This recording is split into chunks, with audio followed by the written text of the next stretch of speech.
Welcome to அன்பு Sudha kitchen. இந்த குளிர்காலத்தில் சளி இருமல் தொல்லை தாங்க முடியலையா? அப்போ இந்த கஞ்சியை ஒரு முறை ட்ரை பண்ணி பாருங்கங்க. காய்ச்சல் நேரத்தில் வாய்க்கு ருசியாகவும் உடம்புக்கு சத்தாகவும் இருக்கக்கூடிய இந்த கஞ்சியை எப்படி செய்கிறதுன்னு பார்க்கலாம் வாங்க, வீடியோக்குள்ளே போகலாம்.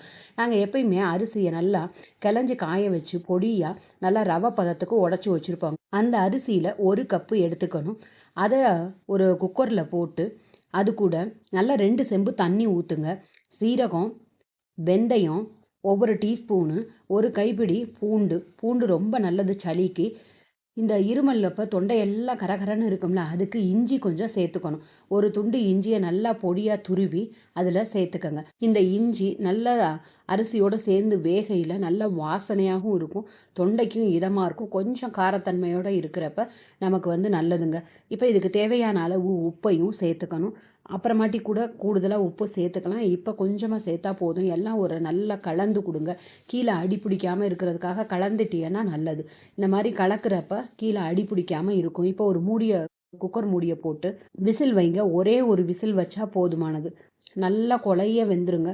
இப்போ இது இங்கே திறந்து பாருங்க, நல்லா கொலைய பஞ்சு போல வெந்திருக்கும். இப்போ ஒரு விஸ்கை எடுத்து நல்லா கலந்து கொடுக்கணும். இல்லை நல்லா தண்ணியை கொதிக்க வச்சு எடுத்து வச்சுக்கோங்க. உங்களுக்கு எவ்வளவு தேவைப்படுதோ அந்த அளவுக்கு தண்ணி ஊற்றிக்கலாம். சுடுற தண்ணி தான் ஊற்றணும், பச்சை தண்ணி ஊற்றக்கூடாதுங்க. சுடு தண்ணியை நல்லா ஊற்றி கலக்கிக்கங்க. இன்னும் கெட்டியாக இருக்குது அப்படின்னா இன்னும் கூட கொஞ்சம் கூடுதலாக தண்ணி ஊற்றிக்கலாம். நமக்கு எவ்வளவு தேவைப்படுதோ அந்த அளவுக்கு நீங்கள் ஊற்றிக்கிட்டீங்கன்னா போதும். எனக்கு இன்னும் கொஞ்சம் தேவைப்படுச்சு, அதனால மறுபடியும் தண்ணியை நல்லா சுட வச்சு அது கூட அதை ஊற்றிருக்கேன். பாருங்கள், நல்லா தண்ணியாக இருக்கிறப்ப தான் அதை ஸ்பூனில் எடுத்து குடிக்கையில் நல்லா இருக்குங்க. அவ்வளோ சக்தியாகவும் இருக்கும் நமக்கு. ஏன்னா நமக்கு எதுவுமே வாய் திங்கவே முடியாது, கசப்பாக இருக்கும். அந்த நேரத்தில் இந்த கஞ்சி ரொம்ப எனர்ஜியை நமக்கு கொடுக்குங்க. இந்த அளவுக்கு தண்ணியாக இருக்குது பாருங்கள். இப்போ உப்பு பாருங்கள், உப்பு பத்தலைன்னா அப்புறமாட்டி சேர்த்துக்கோங்க கொஞ்சம் உப்பு.